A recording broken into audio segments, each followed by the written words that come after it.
오늘 우리는 이 말씀을 통해서 제자들의 삶이 급격하게 바뀌게 된 오순절 사건은 과연 무엇인가? 그리고 오늘날 우리에게도 이 오순절 성령 체험이 과연 필요한가에 대해서 말씀을 통해 살펴보고자 합니다. 여러분, 신약에 일어났던 오순절 사건은 무엇이겠습니까? 그리고 오순절에 무슨 일이 정말 일어난 것일까요? 여러분, 오순절에 어떤 사건이 일어나는가 하면 성령님께서 공식적으로 제자들에게 임재하셨습니다. 오순절 사건은 성령이 공식적으로 이 세상에 임하는 취임식입니다. 성령의 취임식 사건이 일어났습니다. 마가의 다락방에서 120명의 성도들이 모여서 약속된 성령을 기다리고 기도했을 때, 그들이 간절히 사모했을 때 하나님의 성령이 강하게 그들을 위해 임한 사건이 실제적으로 있었고, 그들은 성령의 충만함을 받고 모두가 다 예수의 증인이 되었습니다. 이 사건으로 인해서 신약 교회가 생겨나게 되었고, 신약 교회 성도들은 모두 다 예수 그리스도의 권능을 받고 성령의 능력을 받고 예수님의 증인의 삶을 살게 된 것이 바로 이 오순절 성령 강림 사건에서 비롯되었습니다. 그러면 여러분, 우리가 이 오순절 성령 강림 사건을 잘 이해하기 위해서 오순절이 무엇인가부터 조금 이해해야 됩니다.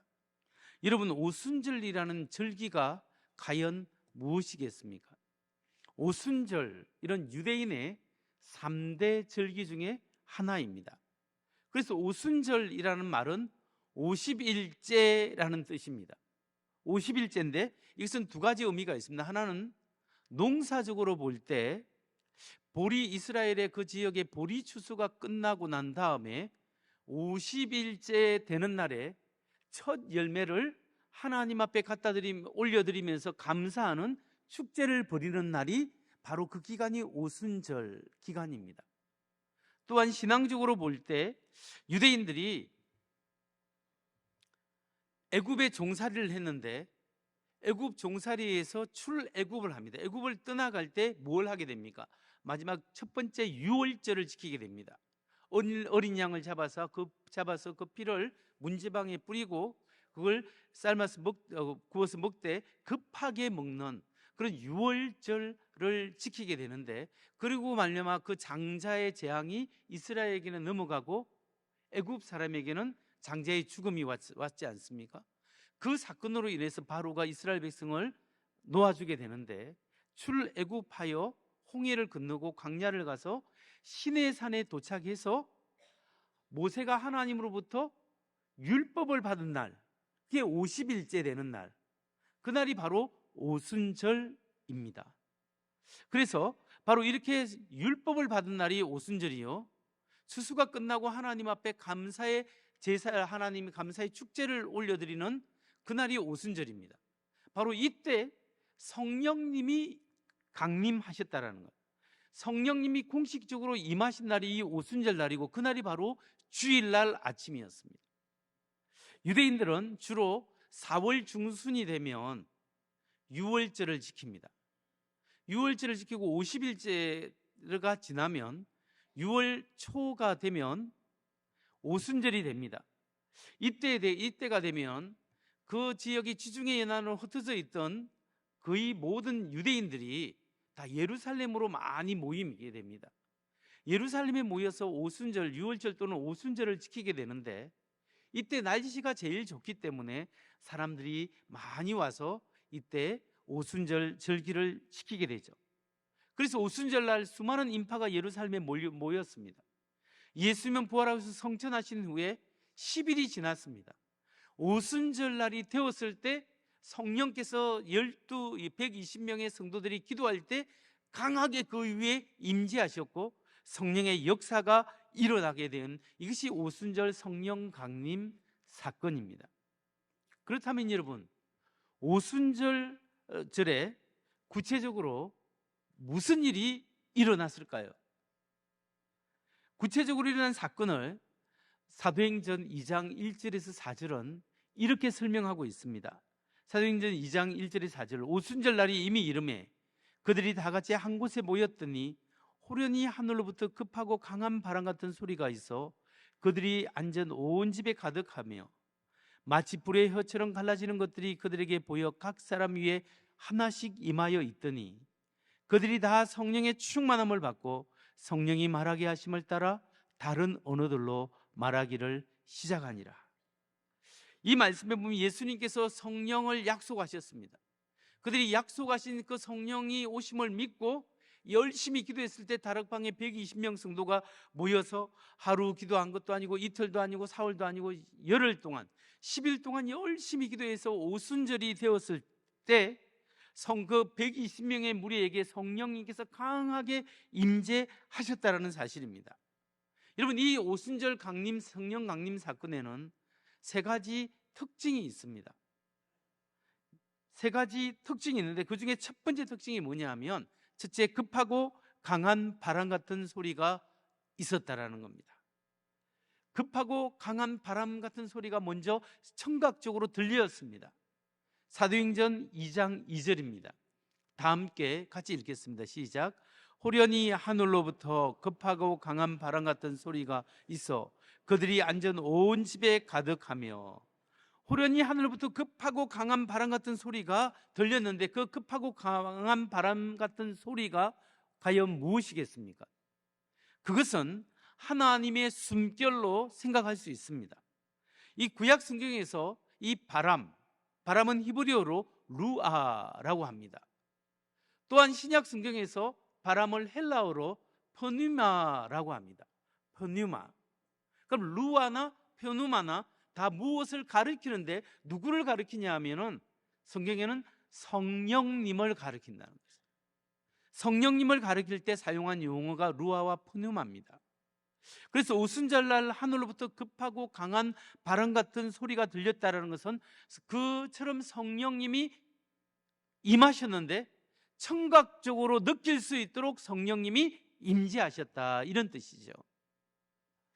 마치 창세기 2장에서 하나님이 사람을 만드시고 난 다음에 그 코에 생기를 불어넣으니 사람이 생명이 된지라, 이렇게 말씀하고 있어서 사람이 하나님의 숨결을 불어넣었을 때 사람이 생명이 되었습니다. 살아있는 사람이, 영적인 사람이 된 거죠. 마찬가지로 제자들이 지금 예수님을 믿고 살아가지만 능력이 없고 힘이 없고 정말 예수의 증인이 되기는 너무나 부족한데 하나님의 성령의 숨결이 그들에게 임했을 때 그들의 마음 속에, 그들의 코와 마음 속에 영적 생기가 들어간 거예요. 그래서 그들이 살아나게 된 거고, 그들이 눈을 뜨고 하나님의 능력을 받아 예수의 증인이 되도록 하나님께서 영적으로 힘을 불어 넣어주셨다는 사실입니다. 저는 이 말씀을 묵상하면서 마음의 소원이, 하나님께서 우리 교회에도 하나님의 성령의 숨결, 성령의 영적 생기를 불어넣으셔서 우리 한 사람 한 사람이 살아나게 하시고 걱정 근심이 떠나가게 하시고 문제가 해결될 뿐만 아니라 하나님의 성령이 우리 한 사람 한 사람을 사로잡는 성령의 바람이 부는 그런 소원을 하게 되었습니다. 여러분, 교회는 성령의 바람이 불어야 합니다. 은혜의 바람이 불어야 합니다. 성령의 숨길이 운행하고 역사해야 합니다. 그래야 살아있는 교회고, 그래야 성령이 역사해야 하나님의 역사하심을 볼 수 있는 거예요. 제가 자주는 아니지만 간혹 다른 교회 가서 말씀을 전할 때가 있습니다. 다른 교회 가서 말씀을 전하면 어느 교회에 딱 들어가면 그 교회 전체 분위기가 냉랭한 교회가 있어요. 진짜 그런 교회가 있어요. 어떤 때는 깜짝 놀랐어요. 야, 이게 어떻게 말씀을 전하지? 이런 생각이 듭니다. 그런 사람에게 하나님의 말씀을 전해서 그 심령을 뜨겁게 하기가 상당히 어려운 교회가, 굉장히 힘든 교회가 있어요. 근데 어떤 교회는 말씀을 들고 탁 들어가는데 예배당에 들어갈 때부터 그 찬양부터 시작해서 그 은혜의 열기가 막 그냥 느껴지는 교회가 있어요. 하나님의 은혜와 성령이 역사하시는 그 공기의 흐름이 느껴지는 교회가 있는데 그 교회는 그냥 말씀을 이렇게만 살짝만 전해도 은혜가 되고 하나님의 놀라운 역사가 그 속에 일어나는 것을 보게 됩니다. 여러분, 우리 교회에도 하나님의 성령의 역사가 일어나고 성령을 사모하고 성령 하나님이 영적 기운이 우리 가운데 일어나서 하나님의 역사가 일어나고 하나님의 놀라운 역사를 경험하는 복된 교회 성도님 되시기를 주의 이름으로 축원합니다. 첫 번째는 바람같이 성령이 임했다는 특징. 두 번째 특징이 있습니다. 오순절 성령 강림의 두 번째 특징은 불이 각 사람 위에 임했다라는 겁니다. 성령의 불이 전체에 임하고 각 사람 위에 임했다라는 것이 특징입니다. 사도행전 2장 3절 말씀입니다. 같이 읽겠습니다. 시작. 마치 불의 혀처럼 갈라지는 것 그들에게 보여 각 사람 위에 하나씩 임하여 있더니. 아멘. 마치 불의 혀처럼 갈라지는 것들이 그들에게 보여졌는데, 그리고 그것이 각 사람 위에 한 사람 위에 불이 불처럼 시각적으로 보였다라는 거예요. 여러분, 그러면 이 성령의 불이 무엇을 의미할까요? 아마도 출애굽기 3장에 보면 하나님이 모세를 부를 때 떨기나무 가운데 불꽃이 일어나면서 모세야 모세야 하고 불었습니다. 그 떨기나무 가운데 불꽃 속에서 하나님이 말씀하셨듯이 아마 그 말씀, 그 떨기나무의 불꽃이 바로 이 불꽃이 아니겠습니까?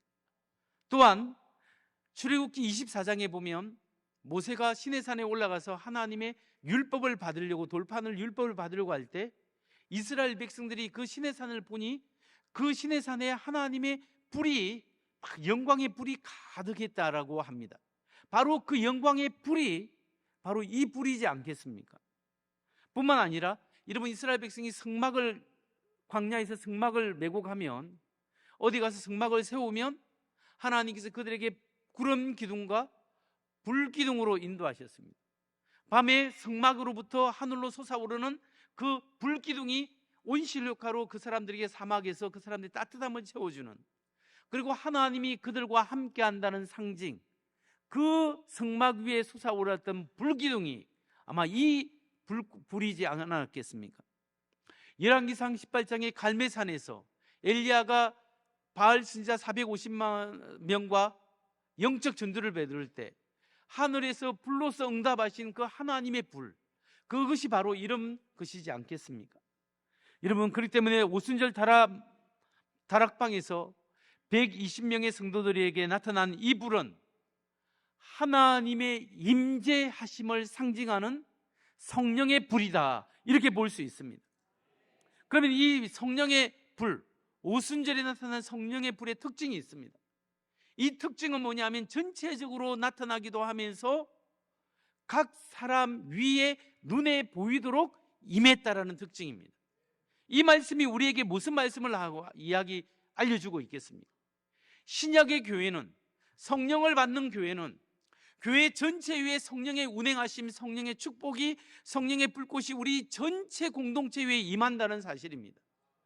그래서 우리 교회가 전체적으로 영적 분위기로 은혜를 받아야 한다는 거예요.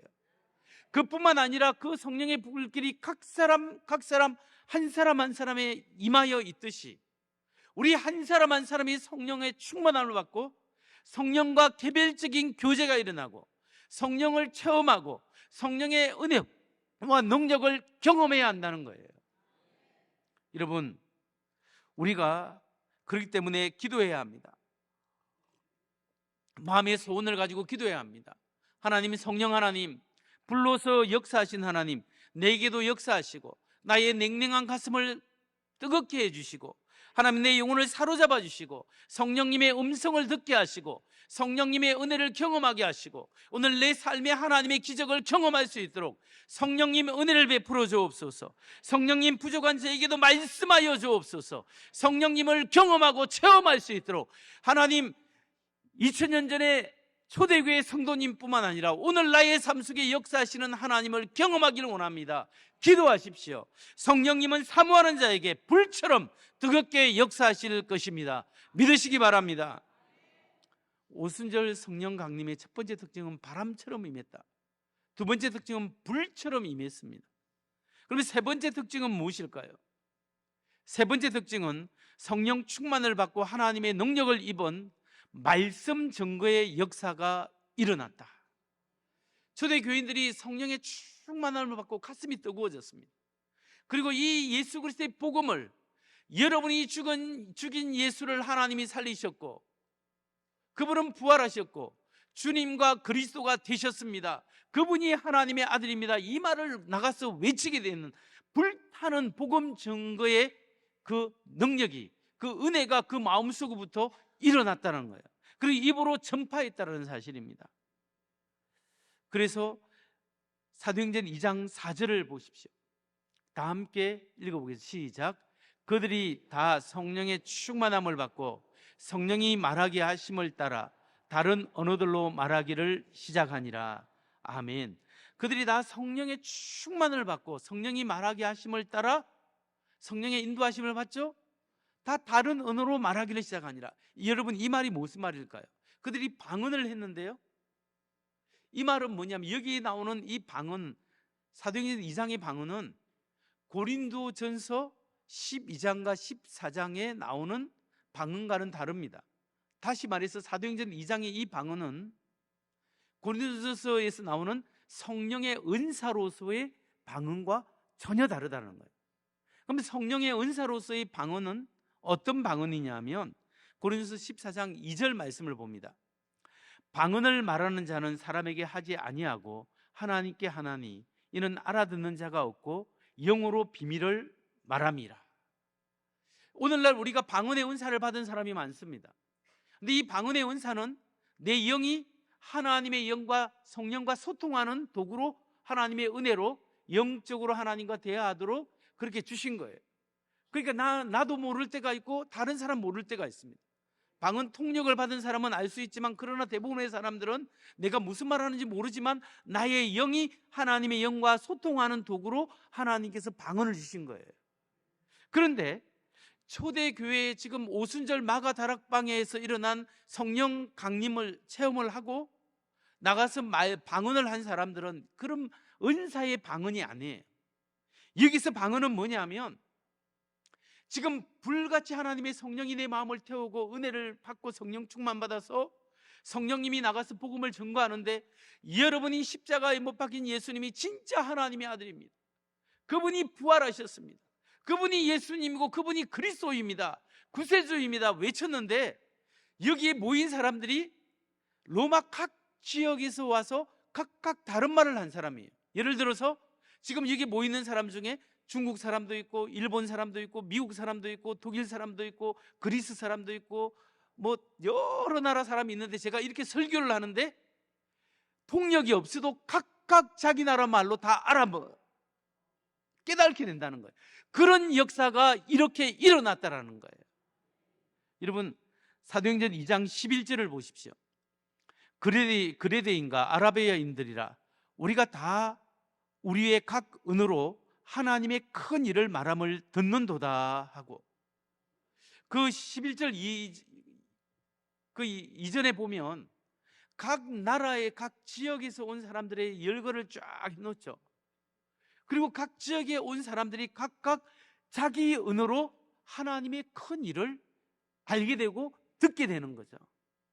이것이 뭐냐면은, 초대교회의 성도들은 하나님의 성령의 충만한 은혜를 경험했을 때 그들이 불타는 가슴을 안고 나가서 그 각족 각지에서 온 사람들에게 복음을 전했는데, 그냥 말을 했는데 각자 자기 말로 다 알아들을 수 있는 놀라운 기적이 일어났다라는 거예요.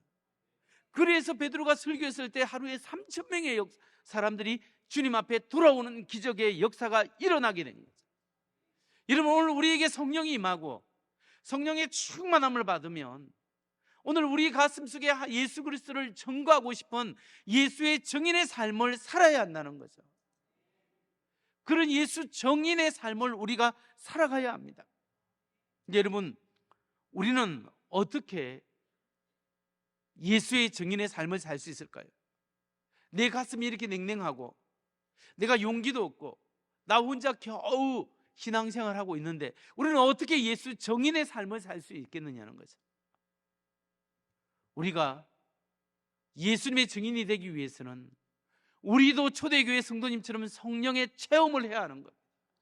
성령의 강력한 임재하심을, 성령 충만의 경험을 해야 합니다.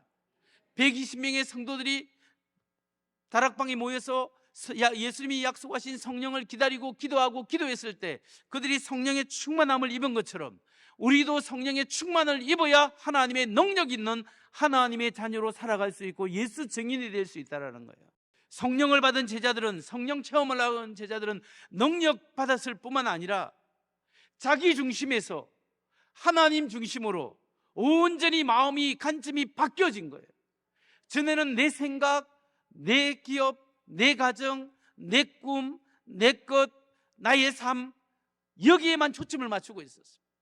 그런데 이제는 성령의 충만함을 보다니까 내 것이 아니라 하나님의 나라, 영원한 것, 하나님이 기뻐하는 것, 예수 그리스도의 복음, 영생을 위한 것, 그러면서 하나님의 나라의 것으로 내 중심에서 하나님 중심으로 완전히 바뀌어져 버린 거예요. 그리고 육신의 소욕, 육체의 소욕을 따라 사는 것이 아니라 성령의 소욕, 성령께서 주시는 거룩한 마음을 쫓아 살 수 있는 은혜와 능력이 생겼다는 거예요. 어떻게 할 때? 성령을 체험할 때. 전에는 항상 죄에 끌려서 죄를 짓고 다녔는데 이제는 하나님의 거룩한 은혜를 쫓아서 그 마음속에 변화가 일어났다는 거예요. 여러분, 오늘 우리가 이 말씀을 통해 꼭 기억하고 사모해야 할 것이 있습니다. 그것이 뭐냐면 우리 모두 마가의 다락방 120명의 성도들처럼 나도 성령의 체험을 해야 되겠다. 성령님이 강하게 내게 임재하여 주시고 오늘 나를 변화시켜 주시고 성령 충만해서 내가 나를 이끄는 삶이 아니라 성령이 이끌어가는 삶을 살게 하여 주시옵소서. 이 고백과 이 소원이, 이 갈망이 여러분에게 있을 때 하나님의 성령이 여러분에게 임재하시고 여러분의 삶을 변화시켜가는 줄 믿으시기 바랍니다. 여러분, 하나님을 기대해야 합니다. 하나님, 내 삶 속에 하나님의 성령께서 역사하여 주옵소서. 성령님 기다립니다. 바람같이 불같이 하나님께서 역사하시고 내 마음을 변화시키고 우리 가정을 변화시키고 우리 교회 속에 성령의, 우리 구역 속에 성령의 역사가 일어나게 하여 주옵소서. 기대하십시오. 소원하십시오. 기도하십시오. 하나님을, 성령의 역사를 사모하십시오. 성령님이 역사하실 것입니다. 말씀을 마칩니다. 중세 유명한 신학자요 철학자인 사람이 누구냐 하면 토마스 아퀴나스입니다. 이 토마스 아퀴나스라는 이 참 훌륭한 철학자, 신학자가 중세 교회와 초대 교회를 비교하면서 남긴 글이 있는데 그 글의 한 토막이 이렇습니다. 초대 교회에는 은과 금은 내게 없거니와 내게 있는 것으로 내게 주노니 곧 나사렛 예수 그리스도의 이름으로 일어나 걸으라는 능력이 있었습니다. 그러나 중세교회는 은과 금은 많이 생겼지만 나사렛 예수 그리스도의 이름의 능력을 잃어버렸습니다. 여러분, 초대교회는 금과 은은 내게 없어도 베드로와 요한이 나사렛 예수 그리스도의 이름으로 명하노니 일어나 걸으라고 했을 때 기적이 일어났습니다.